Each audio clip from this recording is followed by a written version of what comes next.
Assalomu alaykum. Namanganliklar kanalida tezkor xabar. Qirg'izistonning Jalolobod viloyati Olabuqa tumanidan kirib kelgan kuchli sel yomg'iri oqibatida Namangan viloyatining ko'plab hududlarida talafotlar yuzaga keldi.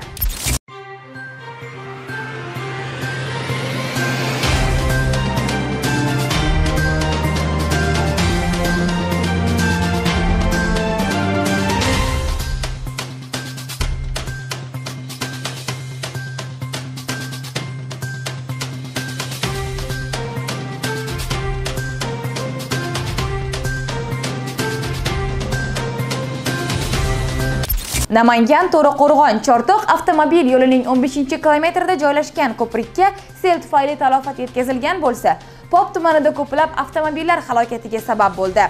Ushbu sel oqibatida halok bo'lganlar va talafot yetkazilganlar hozircha ma'lum emas. Yurtimizda koronavirus infeksiyasi tobora kuchayib borayotganligini inobatga olib, joriy yilning 20-iyulidan boshlab to'ylar 50 kishiga qisqartirildi. Oilaviy tadbirlar va marosimlar ochiq havoda o'tkazish imkoni bo'lmagan holatlarda soat 8 dan 21:00 ga qadar barcha kafe va restoranlar ishlashiga ruxsat berildi.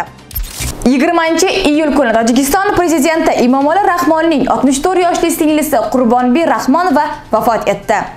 Ma'lumotlarga qaraganda, Dushanbe shahridagi 5-sonli klinikada koronavirus infeksiyasiga chalinib davolanayotgan Qurbonbi ahvoli og'irlashgani tufayli vafot etgan.